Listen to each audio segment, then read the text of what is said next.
You are listening to the Cycling Podcast in association with Rapha, the fastest clothing in the world tour, the home of cycling with character. Ride and watch with Rapha in 2019 as they partner EF Education First and Canyon SRAM.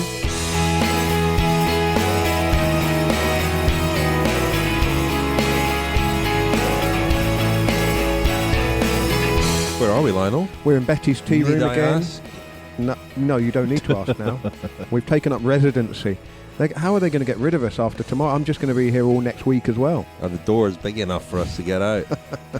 We've been out and about today, though, to be fair. We've all had little things on today, and we must mention last night, shouldn't we? We should start by mentioning our event last night at the Royal Hall. What a great occasion that was. We had Matt White, Daniel Freeb. Never mind Matt White, we had Daniel Freeb. Yeah. We had Ciro Scognamiello came and joined us for a bit, and there were 600 people in the audience, which is the biggest thing we've ever done. And it was François, Thomazeau, Lionel, Birnie and me and those other people. It was great, wasn't it? It was great. I mean, Daniel, remarkable man, Daniel Freeb, isn't he? Comes to cover the World Championships and goes home before the elite road races at the weekend. But I was there for the big night, which was our show. He was. But really good success, smooth. I think everybody enjoyed it. I mean, at least we did, and that's the most important thing. Yeah. Well, I mean, the thing about Harrogate is it's quite a small place and it's full of cycling fans. So walking around today, I've met a lot of people who were there, and they've all said very nice things and been very, very nice generally. And it does feel as if this town has been taken over by cycling and cycling fans, and that feeling is intensifying, isn't it? And I think today for the women's road race, the atmosphere and the crowds in the town centre were fantastic. Yeah, I saw the penultimate passage and the one before that of the women's race down on the kind of the S-bend bit of the circuit where they come sweeping down the hill and then do a hard left and then sweep up, and then a few minutes later they come down on the main run into the bottom of the final climb. And so there's a real bottleneck of fans there, very, very busy, 6-7 deep on that corner.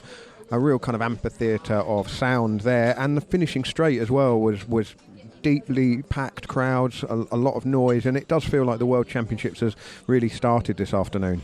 And it was, it's also very good mannered, very, nice. I mean, people are sometimes, sport crowds can be a little bit aggressive, or you have the feeling of there is some tension there, but not at all here. It's like a big garden party in a way, and it's very nice. Yeah, and it's great. We were remarking earlier in the week, it didn't feel like the overseas fans had really arrived en masse yet, but they really have now. Hearing lots of European accents around. Saw a group of about 8 or 10. I assume Dutch people, although I don't want to judge by appearances, in sort of orange, head-to-toe orange policemen's outfits with orange policemen's helmets. And the Belgians are here, the Norwegians are here. And Slovakians. It's amazing. What Peter Sagan has obviously done to that country. You see a lot of Slovakian fans here. The power of a personality and a multiple winner like that, I suppose. The fastest clothing in the world tour, the home of cycling with character. Ride and watch with Rapha in 2019 as they partner EF Education First and Canyon SRAM. Thank you very much indeed to Rapha, our title sponsor, and we spent a bit of time today, Rose Manley and I, at the Rapha pop-up. We sort of went around the town to various places to watch the race. That was for an episode of the cycling podcast Femina, which will come out next week, and it focused entirely on the women's road race today as it unfolded. We've got quite a lot of interviews in there as well, but we'll hear a couple of interviews in this episode too. We're also later on going to talk about the controversy around the under-23 road race and disqualification of the, in inverted commas, winner. That was happening as we prepared for our show last night, so it didn't feature in last night's podcast, but we'll talk about that a bit later on. And we'll also get some news on the World Championships in 2023 in Scotland, which will be the first ever World Cycling Championships, including track, road and mountain biking. But today the big event was obviously the women's road race, and well, what a performance from Annemiek van Vleuten. Amazing. Earlier in the week, she underperformed in the time trial. She's the time trial champion from the last 2 years, of course, and was expecting to go well. She said in her post-race press conference or interviews after the time trial that she felt the power numbers were there, but just didn't happen for her in the time trial. But she was a slight seed of doubt whether she could get the right kind of performance level for the road race, but was still confident that, you know, the training numbers she was doing wouldn't just evaporate. And, well, 104 kilometres out in front on her own, a real commanding performance, winning by 2 minutes 15 ahead of Anna van der Breggen. Her teammate, of course, and Amanda Spratt was just behind for Australia, taking the bronze. And really, then the time gaps were... Everyone else was, you know, another minute back to Chloe Dyger-Owen and another minute back to Eliza Longo-Borghini and then another minute back to what was left of the bunch. And the course really did some damage once Van Vleuten went away on her own. We were talking over the course of the week and as well in our event last night about sort of team tactics when you've got one team that is stronger than everybody else. And Matt White made a very good point about Quick Step's tactics in the classics. He said when they signed Matteo Trentin for Mitchelton Scott, one of the first things he asked him was how does a tactical plan get decided for the big cobbled classics, Tour of Flanders and Paris-Roubaix? And Trentin apparently said, well, it's basically a race to get in the first big break. And it was similar here. That was the thing that was going through my mind once Van Vleuten was away, was that really she was kind of racing against her other teammates to be the first one up the road, knowing that the team spirit and the organisation and the kind of the trust and faith between them, each of them, is enough that they would then do everything they could to defend and assist. And really, that's what happened. You wonder, would Anna van der Breggen have been strong enough? Would Marianne Vos have been strong enough to do the same kind of thing? I suspect they might have had a go, no? Van der Breggen went clear with 39 kilometres to go last year, and that was hailed at the time as extraordinary. In a way, this is going to sound weird, but in a way it was more extraordinary because today there was quite a strange set of circumstances conspiring to sort of help Van Vleuten. Now, we also heard from Matt White last night about what a trainer she is, and she trains with the Mitchelton Scott men and pretty much holds her own and you know, puts in big long rides in particular. She's a very good time trialist, and I think one thing she would know is that she's capable of riding 100 kilometres on her own pretty hard. She probably does it in training all the time. So when she got clear with that distance left, I don't think she was thinking I'm going to ride my own to the finish here at all. We're going to hear from her in a moment actually saying exactly that. But behind her there was a chasing group with Anna van der Breggen in it. Now, she was like an anchor for that group that, you know, those riders in that group with designs on winning would have had in the back of their minds and the front of their minds all the time that Van der Breggen was there and she was a massive danger. That would have had a bearing on how the race played out, not to take away anything at all from what was an extraordinary and amazing performance. Maybe that's the point, you know, about her disappointment in the time trial came from the fact that actually over 20, 30 Ks, maybe, you know, Van der Breggen or, well, on the day Chloe Dyger were better on this type of distance, but over 100 Ks, probably Van Vleuten is the only one capable of doing that. And also Anna van der Breggen in the press conference said once Van Vleuten had gone, she said, well, I'm happy with silver because that's the highest medal I could go for, meaning, you know, implying that once Van Vleuten was ahead, there was no chasing her. And as you said, it confirms that actually the race, I mean, the tactics within the Dutch team was the first out, you know, is going for it, you know, and Van Vleuten took a chance, and well, as she will say, you know, later, but and she said it again. I mean, she didn't think in the first place that she was going all the way. She maintained a gap, and she said, you know, she really thought that the chasing group would come across, and then maybe it would be a Van der Breggen chance, but it never happened. So as extraordinary as the performance may look, she actually paced herself very well, because for 40 Ks, the gap was about 45, 50 seconds, and so she was not at her limits, and that's when she realized that, you know, they were not coming back behind her, and maybe some of them had already settled for medals instead of for the win, that she really gave it a whole, and then only Van Vleuten, I think, of the field is capable of holding such a long effort. Shall we hear from Annemiek van Vleuten? Here she is, speaking at the finish, talking about that extraordinary 104 kilometre solo attack, and the moment she worried that Chloe Dygert, who had counter-attacked behind, might get back up to her. What did you think when you got away on your own with 104 kilometres to go, and did you think this is it, this is the race, or what was going through your head at that point? Oh, that I felt super good today, and that it would be maybe really stupid to ruin my legs with a solo. But then my national coach told me like, no, continue for Anna van der Breggen behind the situation, and they're not chasing hard, so go for it. Yeah, and then you get inspired to go for it, and I felt like I give it a go. But also I played a bit smart, not to give everything in that first part and just take time on the climbs. Were you getting a lot of information about the time gap? The motor was pretty good, also telling me what's happening behind, and that if they were chasing hard or who were there. So that was good, because we don't have communication. So you need to know what's happening behind. If they were chasing me full gas, then it would be stupid to continue. Could you ever imagine though that you would stay out in front on your own the whole race? No, with 100 kilometers solo, I couldn't believe that would be possible. Only with, I felt super good today, and I still had the power all the time. So that gave me confidence that it could be maybe possible.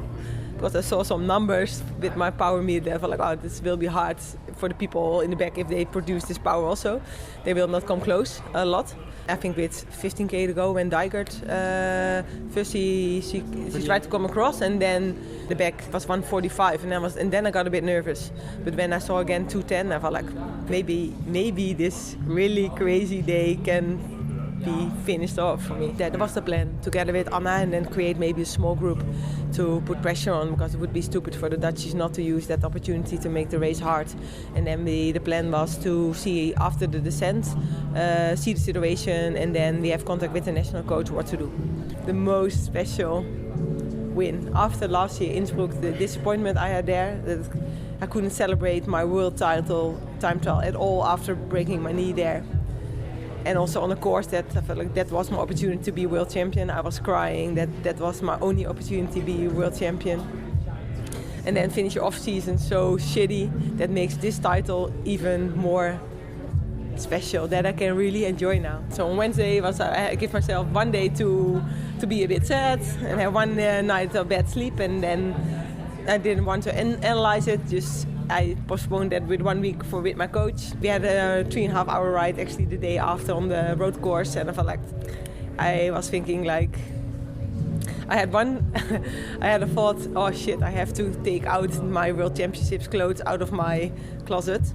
And that made me really sad on Wednesday, and then I thought like, no, there's maybe an opportunity Saturday that the clothes can still be there, and they will be still there. I don't have the moment that I have to take them out. So that was Annemiek van Vleuten, resplendent in her rainbow jersey. One of the few things missing for her, and she crashed last year in Innsbruck. She crashed in Rio at the Olympic Games. This is the one that has eluded her. She's 36, and her trajectory has been upward the last few years. She's one of these riders who's just got better and better in her 30s, and today was, well, as she said, the greatest performance of her career. A big credit to her performance today was when riders tried to chase. Chloe Dygert went for it, going for a medal, and she bonked. Literally, there's nothing else to say. I mean, the last lap for the young American, the new time trial world champion was hell. I mean, and I saw her at the finish. She was kind of limping around, looking absolutely exhausted. So, when the new time trial world champion, trying to go behind you, finishes the race limping in pain and effort, it shows the value. And even a very experienced and good time trialist like Italian Longo Borghini, she also tried to go for it, and not to mention Lizzie Magnet. Local hero Lizzie Dynan, who was probably the only one to really chase in a chasing group at first. Exactly, I think she was, one of, and the fact that she started attacking that group told you perhaps how effective the group was in really committing to the chase. And I felt watching it, there were riders either on a bad day or not, soft tapping really. They weren't And again, it's partly because of the distance remaining, the toughness of the circuit, but also the fact that Anna van der Breggen's there, and she's getting an armchair ride. And I asked Anna van der Breggen, and we'll hear this interview in the cycling podcast Femina next week, about her impressions in that group where she was obviously not contributing, whether she felt that they were committed to the chase, and she said no. I mean, one of the really interesting things about today's race is there's been a lot of focus on the finishing circuit, but the decisive moment came on the Lofthouse climb, and that, as I discovered speaking to a few riders at the finish, wasn't actually a surprise. They had all identified it as a really hard climb, even that early into the race, and that was a climb where Annemiek van Vleuten went clear. And it was a climb where a lot of riders came unstuck, and one of them was one of the fancied riders going into today's race. Even some people's outside favourite for the rainbow jersey, Kasia Niewiadoma, the Polish rider who rides for Canyon SRAM. And, I spoke to her at the finish. Here's what she had to say. Were you surprised the race broke up the way it did so early on? Yeah. I wasn't surprised with that breakaway went away at that climb. I was more surprised with my shape or with my legs, because they were not responding me at all. It was so weird because I even couldn't get this lactate acid in my legs. I was just so empty, and it's so weird because I have no idea why, because I've been feeling so good before the start, and I don't know if the last 2 days I was just like overthinking this race, and maybe I built this unnecessary stress level in my body, because I was just so empty that even I could not get out of the saddle, and that's not my style. It's not normal for me, so I don't know why my body protested somehow. Maybe that's kind of a lesson, but it's a hard one. And yeah, it's just so weird. I can't blame anyone. It's just me and my legs that were not responding me. It must have been difficult because you must have known as well the riders in that front group, how difficult it was going to be to get them back. Yeah, definitely. I kind of had that hope that everything will come back together. I knew that it might be difficult to catch Annemiek, but I still was hoping for a medal position. Although everyone was riding hard, like the first group and in our group the teams were not really working smoothly, so many times we had those gaps of just riding very slowly. But yeah, it's crazy, seriously, coming here, hoping for a rainbow jersey because you feel so good in your body and you're confident, to waking up feeling kind of off and having a terrible day on the bike. It's weird because I don't know if normal human beings can understand that, because I don't know, because I even cannot understand that. What do you make of Annemiek van Vleuten's performance? 104 kilometers on her own. Right? Exactly. Do I have to say something? It's incredible. Wow, I have no idea. It's mind-blowing, to be honest. Chute à l'arrière du peloton, cycling podcast team car at the back of the pack, please. That's Seb Piquet, radio tour at the Tour de France, to remind us to tell you that this episode of the Cycling Podcast is sponsored by Cyclist Magazine, the stunning monthly magazine dedicated to the thrill of road cycling. Now, how would all of our podcast listeners like to get a 3-month trial subscription for just £5 plus a welcome gift from Muck-Off? Richard, £5 for 3 months copies of Cyclist Magazine. That's not much more than some couple of inner tubes, is it? Plus, listeners will get a free Muck-Off luxury shaving kit worth £29.98, and that includes luxury shaving cream and luxury aftershave balm. Richard, you're one of Cyclist Magazine's correspondents. What have you been writing about in the most recent issue? Well, I contribute a monthly feature, Lionel, and the most recent one is about the World Championships here in Yorkshire, looking at this week's racing, but also looking at the future of major races here in Yorkshire, given that Guy Verity, who did so much to bring major events to Yorkshire, is no longer involved. I spoke to Andy Hindley, the chief executive of Yorkshire 19. Some people locally, particularly critics of Guy Verity, keen for the organisation that is Yorkshire 19 to exist beyond the World Championships. As it stands, they'll be wound up after the Championships, but some people would like them as an independent organisation to take over major cycle races here. But I was speaking to Andy Hindley about the comparison with the Grand Départ of the Tour de France here in 2014, and there were some things that I knew but hadn't really thought about. I mean, the Grand Départ in 2014, obviously 22 teams and 198 riders. The World Championships, 80 countries taking part, 1,400 riders. And one of the interesting things that Andy Hindley told me was that the entourages with some of the national teams are enormous. Staff on a pro team, maybe 25 to 35 people. With the Italian team, 150 staff with their national team here in Yorkshire, which is quite extraordinary. So yeah, looking at the impact Gary Verity in particular had, and the fact that he's not here, having done, as I say, so much to bring these championships to Yorkshire, what will it mean for major events in Yorkshire in the future? The Italian team support staff even bigger than the cycling podcast team here in Yorkshire. Well, Richard, you write a monthly column for Cyclist magazine, as you say, but the magazine features much more than just your esteemed work. Each issue is packed with the best ride routes, the latest bikes, the must-have kit, and some exclusive with the biggest names and brands in the cycling world, all illustrated with fantastic photography as well. So if you would like to sign up for a trial subscription to Cyclist magazine, that's 3 monthly issues for £5 with no obligation. You can cancel at the end of the 3 months, but you could of course take advantage of the print and digital bundle that they offer. Just visit cyclistmag.co.uk/podcast and you can get your 3 issues for just £5 plus the free muck-off shaving bundle. So that's cyclistmag.co.uk/podcast for 3 issues of Cyclist magazine for just a £5 plus the muck-off shaving bundle. Well, we heard before the break there from Kasia Niewiadoma, and as I say, lots more reaction to and reporting on the women's road race in the Cycling Podcast Femina, which goes out starting next week, probably Tuesday morning, I would think. The other big story today in Harrogate has been the under-23 road race and the disqualification last night of Nils Eekhoff, the Dutch rider who was the winner. It later emerged that he had crashed with about 130 kilometres to go. He dislocated his shoulder, popped it back in, had a bike replacement, and then sat behind the Dutch car on his way back up to the bunch. Now, when the UCI jury examined this later on, after the finish, he was disqualified and lost his gold medal.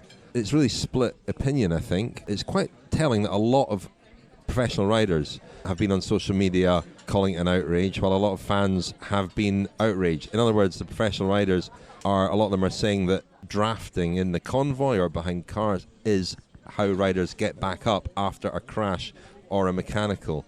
And there's certainly a clear distinction between that and, for example, holding on to the car, which, if you remember, Vincenzo Nibali did at the Vuelta a few years ago, Romain Bardet did it at Paris, and that resulted in instant disqualification. So there are 2 questions, I suppose. One is, if he committed this offence, should he not have been disqualified at the time if it was deemed to be a disqualifiable offence? And second, is this not the sort of thing that happens in a race every day, and especially if it happens at 130 kilometres to go, does it actually really have a material effect on the outcome of the race? Well, Richard, Eekhoff was world champion for 15 minutes, wasn't he? And then the jury made their decision, and Samuele Battistella was upgraded from silver to gold, which also meant that Thomas Pidcock moved up from 4th to 3rd and the bronze medal position, and he said he came to win the race. There was no real joy in moving up a position, particularly after the disqualification. Now, the rules are quite muddy, really. They allow quite a lot of leeway. They place quite a lot of subjective assessment in the hands of the commissaires. But the main distinction is that you are allowed to move up through the whole convoy of cars, going from bumper to bumper, moving up, using the drafting effect to regain your place in the peloton. But you are not allowed to sit on the back of one car, which is not in the convoy, and regain lost time that way, technically.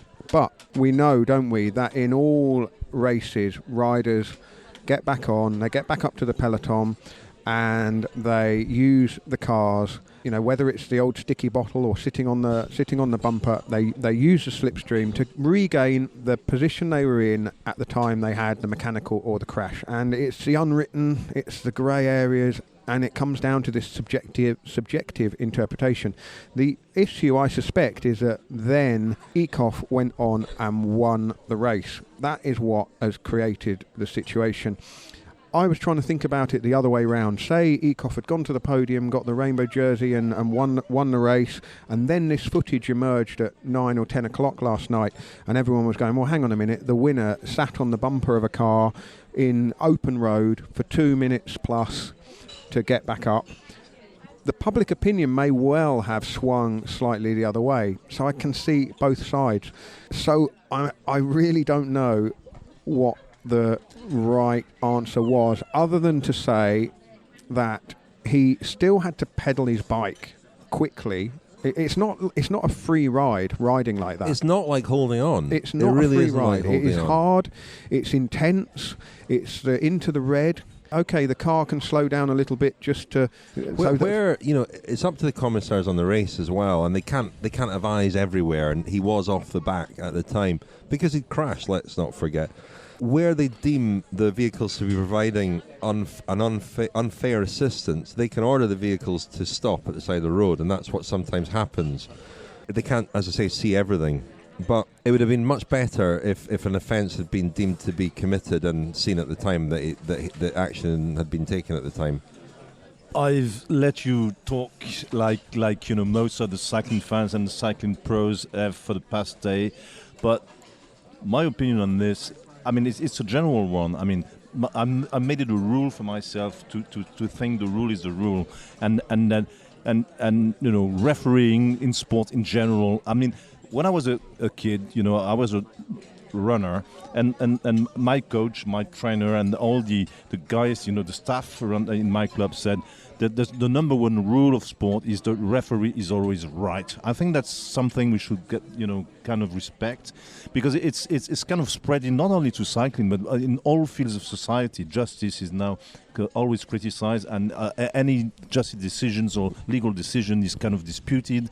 The social networks have changed the way the things are perceived. Without Twitter and without, you know, videos, you know, being shown live all over the internet for the past 10 years, the old rules, I mean, 10 or 15 years ago, the decision might have been disputed for like an hour, but then nobody would have the footage of the incident, and it would have settled down. These days, everybody thinks he's both a rider, a team manager, a referee, and a commissaire. So you know, when I read and I sympathize what the most professional riders think about it, they imply, let's face it, they imply that all UCI commissaires are a bunch of idiots who don't know what they're doing. So if that's the case, I'll tell you what.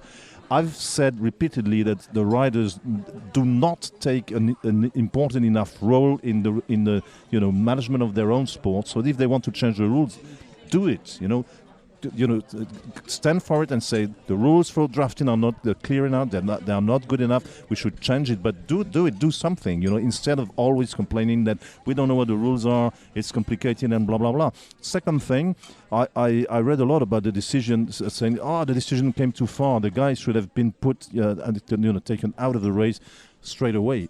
Why did it take so long to? I mean, the commissaires who decide on this sort of decision, they're in a car in the race, you know, and they have to go to the finish to make a decision, have a meeting to decide what was going on. And view the footage. And view the footage. So they can't all of a sudden stop, you know, in the middle of the road while the race is going on and you know, have a little meeting, make a decision, then go back in the race. It's not feasible. So, I mean, so the dispute is a little bit silly. So once again, I tend to, even if sometimes it's wrong, I think that once a judge makes a decision, once a referee makes a decision, once there's a fair trial and someone is judged, we should never criticize this. I mean, that's the basic rules of society and the basic rules of sports, you know. The referee is always right. I agree with the principle entirely. Yeah. I agree with the principle, but I think we have to then rethink road racing, because how road racing is organised now with a convoy is that the convoy,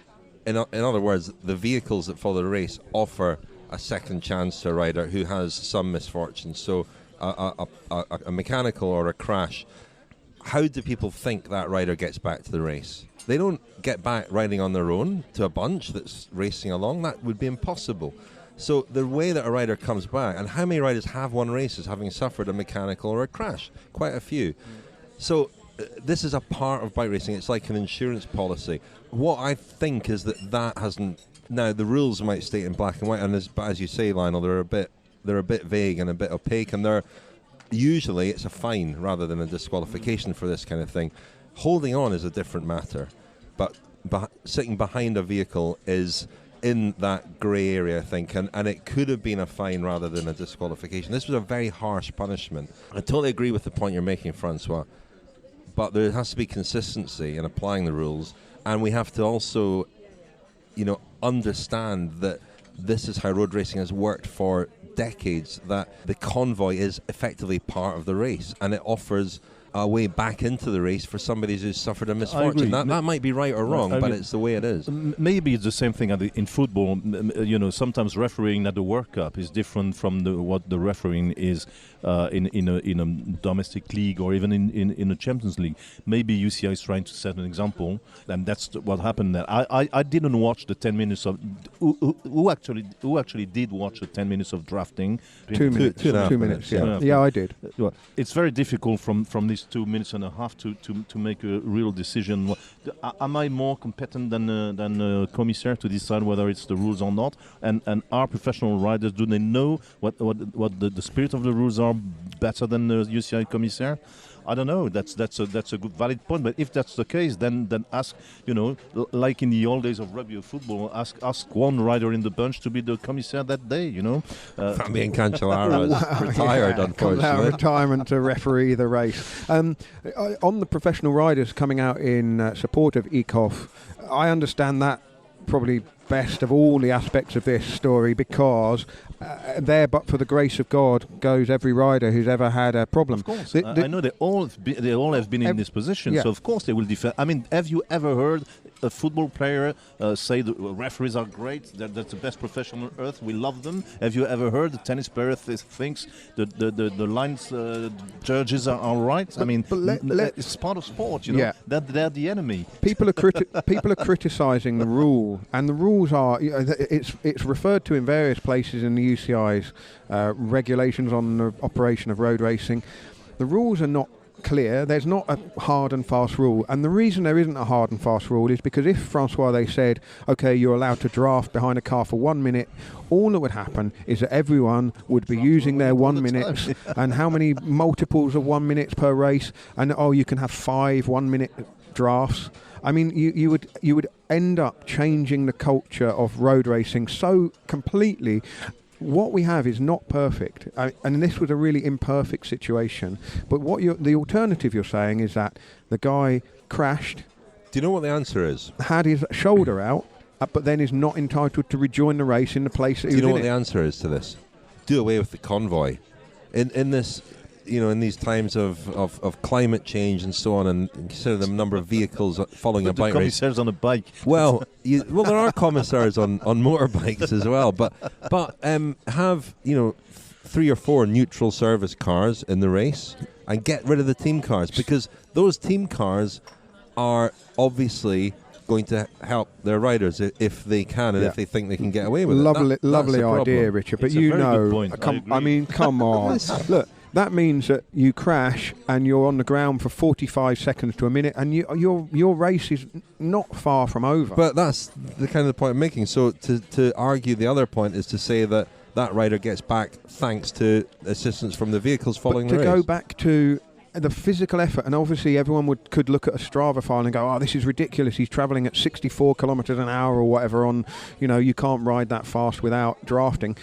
It's not, it's still up there in the heart rate zone, of course, and it's a physical effort. But the point is, so is the convoy there to provide support and mechanical assistance and other support to the riders, or is it there to help riders back into the race?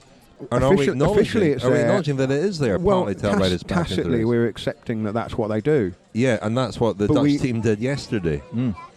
Yeah. I mean, in an age when some guys are advocating forbidding power meters and ear and radios and stuff. I mean, the idea of giving up the convoy altogether, it looks quite appealing to me, to be honest. Well, it's quite strange. Single speed isn't it? bikes. Let's get back to single speed bikes. No gears. Yeah. Hang no on. bikes But you look, can run. I actually think the point I made at the very beginning, the order that this emerged into the public domain is actually quite critical to the way it's been received by a lot of people. If it had happened the other way round, I suspect, obviously can't prove this, but I suspect the feeling of public opinion would have been swayed the other way.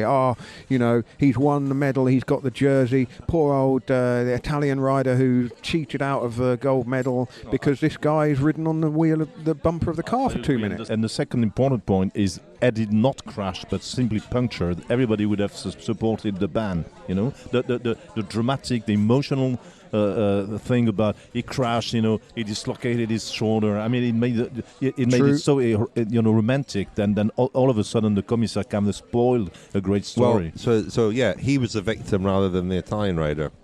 Quite. But it is possible to say that he broke the rules and the spirit of the rules, and yet deserved to win the race. Those two things do not necessarily have to be mutually exclusive. And lastly, on the point of precedent, this sets a really awkward and uncomfortable precedent because, what happens if tomorrow one of the big stars does something similar? Maybe not for 2 minutes, but for 1 minute 20. Will there be an outcry because of a similar set of circumstances? And then we see one of the big names disqualified after the fact. I mean, you can't apply it only to the under-23 race and say, well, we've applied the rules really well and fairly here, and then turn a blind eye in the elite race. I mean, that is an absolute nonsense. I think he himself made the best reply to that. He said he was very disappointed, but what we know now, I mean, what we saw in this race is that this young guy is very talented, and he'll win other races. So, and that'll be the best answer he can give. So I think, in summary, we have concluded that he both deserved to be world champion and he deserved to be disqualified. Case closed. But perhaps the final word, chaps, should be the two riders most affected by this, Eekhoff and Battistella, who both reacted with graciousness to what happened, and I think didn't perhaps get as worked up and upset about it as some other people on the sidelines. Eekhoff said he'll be back, and Battistella was expressed sort of disappointment that he hadn't won it by being first across the line. Maybe that should be the final word on it. It won't be. The Cycling Podcast is supported by Science in Sport. Science in Sport. Fueled by science. Thanks very much to Science in Sport for their support of the Cycling Podcast. Very nice to have Cameron Matthews there from Science and Sport, our event last night. Thanks for coming, Cameron. And you can get 25% off your Science and Sport products with the code SISCP25 at scienceandsport.com. That's SISCP25 at scienceandsport.com. Now, when I was in the Zwift Draft House earlier on today... the Draft House. I mean, this is stepping into controversial territory, isn't it? Is it? Yeah. Well, drafting, we've established drafting is not allowed. Oh, dear. But drafting on the Zwift, you might have a Zwift drafting application. Could be fun as well. Anyway, it was good in there. The convoy. It was good in there, and I'm going to go back. But I bumped into a couple of people very involved in the 2023 World Championships, which are coming to Scotland, and it'll be the first ever World Cycling Championships, which includes track, road and mountain bike, all the Olympic disciplines, the year before the next Olympics. And the idea is every 4 years, the World Championships, which will be in August, between the Tour and the Vuelta, will be the Olympic disciplines, road, mountain bike and track. So Glasgow and Scotland in 2023 will be the first running of these, and it should be really interesting. So I spoke to the two men responsible for organising these championships in the Zwift Draft House. I bumped into Paul Bush and Robbie Clyde from Event Scotland at the Zwift Draft House. You are the people responsible for bringing the World Championships to Scotland in 2023, which will be the first time we've had multidisciplinary, for a few years anyway, track, mountain bike, road. Tell me, how did it come about? Well, it came out of the vision that the President had a couple of years ago, and we met him at Sport Accord in the Far East. literally over breakfast, and it was as simple as that. It was like, do you fancy doing it? And we said yes, and then it took us a year to get the package together with government and funders. But for me, it's probably one of the most exciting propositions in world sport, probably in the last 20 or 30 years, and what better place to bring it than Scotland, the perfect stage. You would imagine that the track cycling will be in the Chris Hoy Velodrome in Glasgow. It's billed as a Scotland bid, but do you see it being centred in Glasgow, or will it be generally all around the country? Yeah, obviously we've got the built venues that we need, like the Velodrome, Sir Chris Hoy Velodrome, and the BMX Centre that was built last year for the European Championships. So we don't actually need to build any new costly venues. But then we've got the likes of Fort William that's hosted mountain bike World Cups for the last 17 years. We've got other mountain bike venues such as Glentress and Peebles and the Tweed Valley. And then for road races, well, we've got the whole of Scotland to work from. So, yeah, we don't need to invest in any infrastructure. We've got a lot to work from and 3.5-4 years to plan. I mean, do you know yourself, or do you have a short list in your head of possible venues for the road events? I think we've got a long list of great venues. Obviously, we want to showcase Scotland, but it will be finishing in Glasgow. So the traditional World Championship loops will finish in Glasgow. But again, we're looking at a more challenging loop in Glasgow to what we've had in European Championships and Commonwealth Games. Yeah, I know you were in Innsbruck as well, Paul. What have you learned from those championships and here in Harrogate? Well, I think they've done a really good job in Yorkshire. It's a wonderful county to have cycle races. I mean, the topography and the terrain is really challenging. It looks like Harrogate have really embraced the event, all the shops and the food and beverage places. People of Harrogate are used to cycling in terms of Tour de France and Tour de Yorkshire. So I think they've done a great job, but you can always learn lessons, you know, and we'll take that back and study it over the next 3 years before we deliver in August 2023. More laps of a finishing circuit, please. What will be the duration of the championship? It will span 2 weekends, and I mean that's the work we're currently looking at present. So we're having those detailed discussions with broadcasters and the UCI, and I guess in the next couple of years that will get locked down much more. But obviously there's always some fluidity around the programme. But having 2 weekends as bookends will be really important. So there's quite a lot to pack in there. Are there going to be clashes? Are you going to have track events going on at the same time as mountain bike or road? No, the plan is that we will split everything out, and I guess from a TV broadcast perspective, if you imagine a Olympic type coverage, multi-sport, moving from a mountain bike qualifier in the morning to a artistic cycling in the afternoon, track finals at night, that type of full 8 to 10 hour TV broadcast over that week and a half period. That's the complicated factor that we need to build into this. But it's going to provide us with some challenges, but will ultimately be a great showcase of cycling, particularly from a broadcast perspective. Well, that was interesting, Richard. Well, we don't really know what to expect, do we? No. I mean, I'm curious about the timetabling of it. Back in the 80s, François, you'll probably remember this when you covered the World Road Racing Championships in Chambéry. They had the track championships on the outdoor track in Lyon maybe the week before. It was kind of both, they used to be both together then. So it's kind of the UCI going back and reinventing. And adding mountain biking. And adding mountain biking, yes. Well, all of our attention now turns to the final race of the weekend, doesn't it? The men's elite road race. It starts at 8:40 in the morning. Now, today I was up at I was going to say hotel where the Australian and Great Britain teams are staying, but it's not a hotel. It is in fact a police treatment centre, and I gather that serving police officers pay a small subscription, and then this centre, residential centre, offers support and a bit of a sanctuary for some R&R for serving and retired police officers if they're physically injured or if they have post-traumatic stress. And it was quite a strange atmosphere there because it felt a bit like a private hospital. It's not quite a hotel. What were you doing there, Lionel? I was meeting a member of the Australian cycling team for a potential future project. Can't say any more than that. Sounds intriguing. Anyway, in a hospital. Anyway, while I was there, I learned that the early start, 8:40 tomorrow, means that breakfast time is 5:30 for the riders tomorrow. That means quite a short night's sleep. Well, obviously they'll go to bed earlier, won't they? But an early start, possibly an early start, and bad weather beckons for the riders tomorrow. Could be one of those epic races.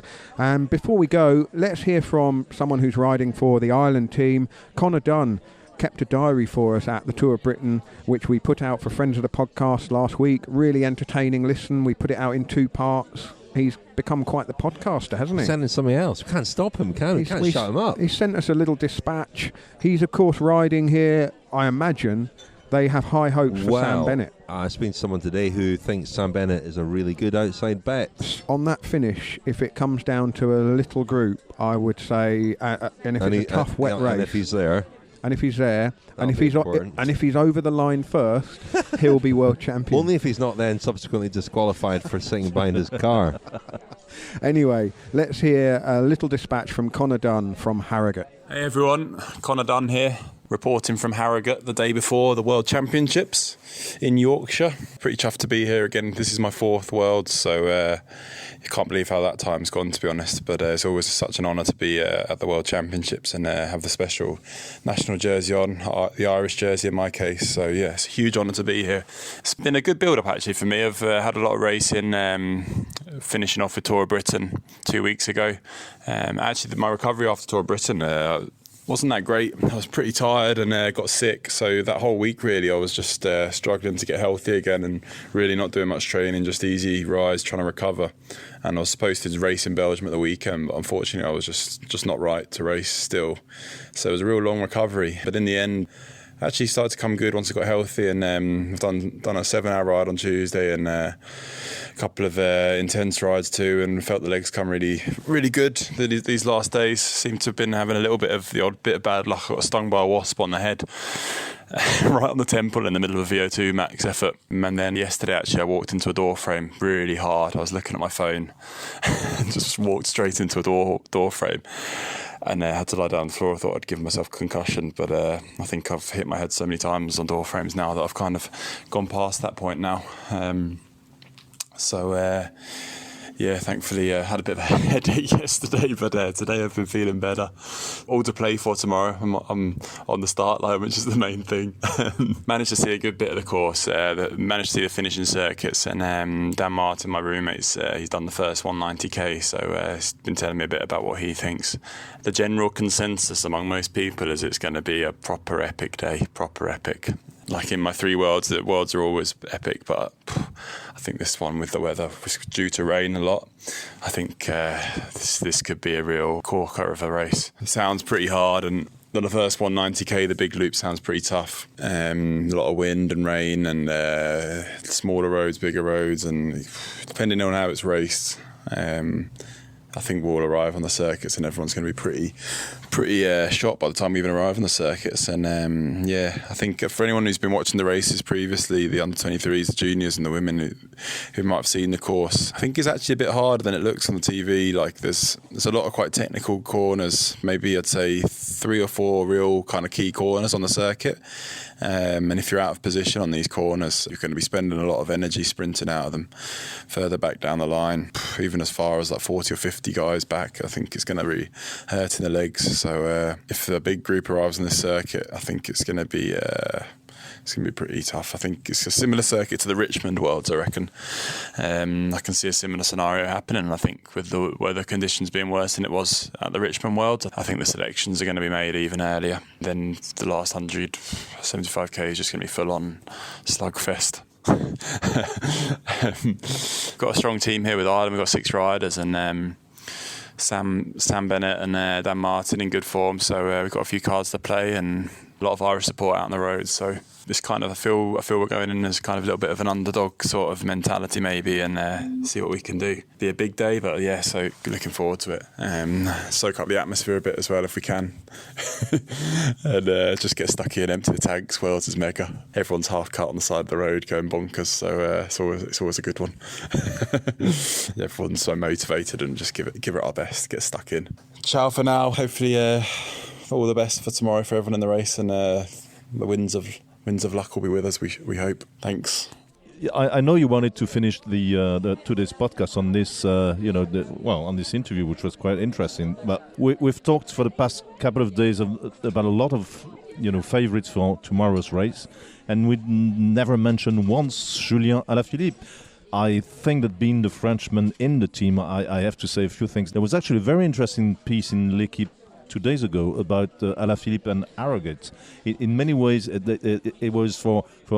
I mean, he's always been successful when he rode in Britain. Apparently, Julien Alaphilippe, even in cross country, and Harrogate was the start of a great friendship between Julien Alaphilippe and Mark Cavendish, because when Cavendish crashed, and they were in the same team at the time, which was Quick Step, not De Koning at the time. When actually Cavendish came back to racing, they shared rooms for a number of small races, and a real friendship took, started between them. And Alaphilippe said repeatedly, I mean, Cavendish really, was behind him, encouraged him, to send him texts to, cheer him up.